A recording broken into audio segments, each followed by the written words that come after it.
Reflection, Chapter 26. Mulan was starting to get used to the stark scenery changes that happened whenever they passed through one of King Yama's special portals, but when she pushed open the door, she wasn't prepared to arrive inside a rather peaceful and quiet temple.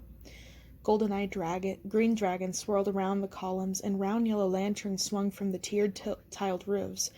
In the center of the temple was an enormous gold statue of King Yama. Yama's pupils, alone, were bigger than cabbages, and his beard glistened, clearly newly polished. But its size and opulence wasn't what struck Mulan as strange. "I've never seen King Yama smile," she muttered, frowning at the grinning statue and echoing her thoughts. "I'm guessing the statue was sculpted before the gods tasked him with reigning over the underworld. Where was he before?" "Legends say he was a great scholar," Shishi replied. "One who was just and fair, and had a brilliant mind for bookkeeping, so the 8 immortals put him here, to keep records for the underworld for all eternity." Mulan felt a pang of sympathy for Yama. That was no easy task. No wonder he's always scowling. Indeed. Surrounding Yama's statue were countless sticks of incense, bowls of oranges, and cups of rice wine, all made in offering, and on the wall were hundreds of round bronze King Yama medallions. "That's a sign," Mulan said, striding up to the wall. "These medallions are on every one of the doors we've crossed." "Or they could simply be a tribute to King Yama," Shishi replied, shaking his fur clean of ash. "I doubt we'd find the portal so easily." Maybe he was right. Hanging from each of the medallions were little metal placards, not too different from the ones that had been nailed on King Yama's doors, except delicate red tassels dangled from these placards, which looked much like the wish cards she'd seen in temples back in her village. Mulan reached for one of them. "Please let me reunite with my mother in heaven. I beg you, King Yama, please do not send my brother to the cauldron. I pray you take care of my family, King Yama. Let my sons and daughters live to a ripe old age." Mulan set down the placards, moved. They were wishes made by the ghosts living in Yudu. She caught Shang looking at the wishes too. He skimmed through them one by one, as if he were looking for one he'd recognize. The lion frowned, coming across his reflection in one of the grayish puddles beside the large water gourds. Shishi glared at Yama's statue. "I swear I can hear him laughing at me." Mulan listened. She didn't hear a rumble, but it wasn't coming from the statue. "I think that's just the noise coming from outside." She wandered to the front of the room, past the open door. The sky was the darkest blue, but it was bright as the sky she'd seen on the Bridge of Helplessness. Stars wove across its canvas so that Mulan could almost make out the celestial tigers, birds, tortoises, and dragons she'd read about as a child. To her surprise, she saw Shang leaning against the wall. He was staring at the moon again. "Shang?" "You keep looking at the moon." "It looks different here," he replied. "Bigger, brighter, but more shadows." He raised his chin to the eastern part of the sky. "Is that the bridge you crossed into Daiyu?" "The Bridge of Helplessness," Mulan named it, recognizing the stone bridge winding through the clouds. Maybe the exit wasn't in the temple after all. She hurried down the stairs into the city. "The bridge is on the 100th level. If we can see it from here, there must be a way to it." "Finally," Shishi huffed after him. "I could use some fresh air. Where to?" Mulan halted at the street, unsure of the answer herself. "Follow the moon," Ren had said. But here in Yudu, the moon shone everywhere, and as she soon noticed, every door in the city had King Yama's face on it. Great, she thought. She hiked up her shoulders, refusing to give up hope. "We ask," she said. "There has to be someone here who knows the way." The problem was there were too many people to ask. The city stretched as far as you could see. Yudu was certainly colorful, with its bright kites and blue-tiled roofs and sun-shaped lanterns. Peddlers lined the dirt-paved streets, and wagons full of cucumbers and fish and oranges trotted to and fro, jostling against push-carts and rickshaws and ghosts carrying buckets of flour or water. Pig-faced demons butchered chickens and ducks, ghosts played mahjong on the roofs, and a trio of wiry-bearded ghosts rolled dumplings in the corner to sell. "We don't have time to interrogate every ghost and demon," Shishi said. "The sun will rise soon in the real world. The moon is already—" "I know," Mulan said, glancing at the sky. Only a sliver of the moon remained. The rest was covered in shadow. "Give me a minute to think. If this is the last level before the gates, something out here must be all everyone thinks about. Someone has to know." Mulan went up to the first ghost she saw. A man carrying a basket of carrots. Excuse me, sir, do you know how to get to... Watch where you're standing, he spat. You're in everyone's way. Mulan frowned, but she bowed her head. Sorry, I'm just trying to find the path to the 100th level. Another ghost overheard their conversation and smirked. Aren't we all, she said. You'll get there when King Yama decides you're ready. According to their wager, that would be never. That's the only way? Mulan pressed. What about the bridge? The ghost didn't bother looking up at the sky. What about it? There's no door? The ghost woman shrugged. The Chamber of Mirrors is rumored to be on this level. The Chamber of Mirrors, cut in another ghost. Mulan's conversation was drawing a small but eager crowd of eavesdroppers.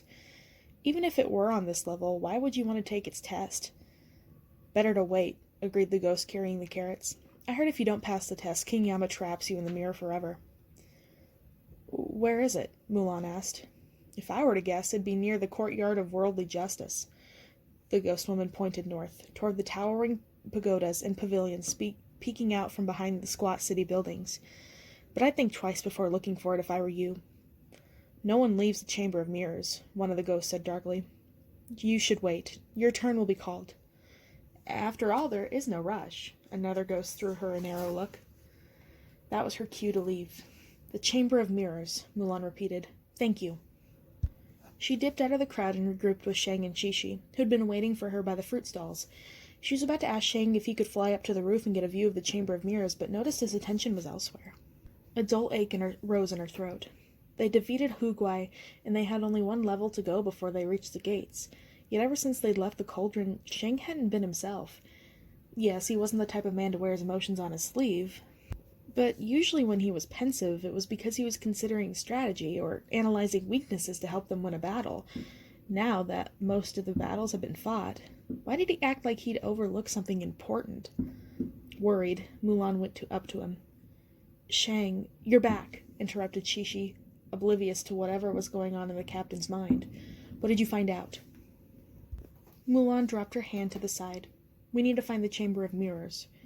Any idea where? One of the ghosts said we should start in the courtyard of worldly justice. Qixi nodded and took the lead down the bustling street. Mulan walked beside Shang. What's the matter? She asked quietly. Shang pursed his lips. Nothing.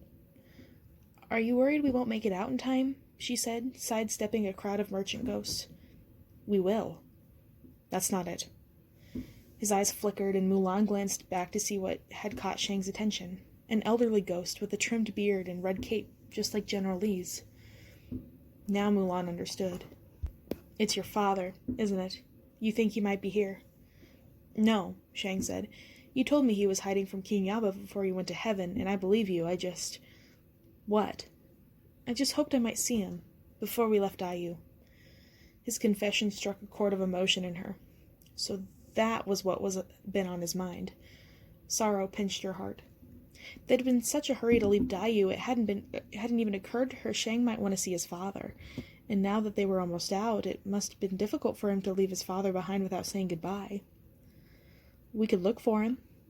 There isn't time. Yudu is too vast. Besides, my father may already be in heaven. She swallowed, not knowing how to comfort him. In front of them, Qixi started to slow down. She could tell from his raised ears that he was listening. Tell me about your father, Shang, she said. We only spoke briefly. Shang hesitated. Growing up, I hardly ever saw him, and when I did, I was always so afraid that I would do something wrong or not live up to his expectations. He drew in a deep breath. I wish I could have spent more time with him. He was always away on duty. I suppose I wanted to be a soldier so I could see him more, so I could make him proud of me. But now I'll never get that chance. Qixi stopped walking. Your father is proud of you, the lion said somberly.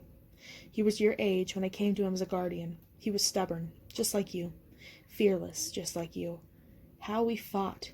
Your father rarely listened to me, but he was a man of integrity and grit and pride. His death had been a difficult one on me, too. There is so much of your father in you, Li Shang. Every time I look at you, I see him, and that will ease the pain of losing him a little each day. A glow flickered in Shang's eye. Mulan could tell he was deeply moved, but fighting not to show it. She touched his arm, even though he couldn't feel it. She wanted him to know that she was there for him, too. "Thank you," Shang said quietly. "Thank you both." According to the street signs, they'd stopped a few blocks from the courtyard of Worldly Justice. Shishi started moving again, but Shang pointed at a ghost gambling at one of the sloping rooftops. "Isn't that your ancestor, Mulan?" Sure enough it was, although Ren now donned a straw hat covered his bald scalp. She recognized his thin silhouette in religious robes. "Ren?" Mulan called out. "Cousin Ren?" Her ancestor's eyes widened when he saw her. Mumbling something to his friends, he stuffed his gambling tiles into his pocket and opened a fan to hide his face. "Ren, I know that's you." Mulan jumped onto one of the wooden beams supporting the house. Ren and his friends were on and started to climb.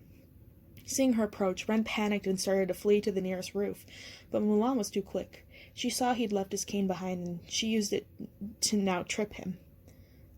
"Aya!" he cried, sheepishly. Her ancestor floated down to the roof. "Why, Cousin Ping, what a surprise to see you here!" Shang grabbed Ren by the collar and lifted him. "I thought you said the 97th level was the highest one you could go to." Ren mustered a nervous cackle. "To be fair, Captain, it was Lai Wei who said that." That wasn't good enough for Shang. "You lied to us."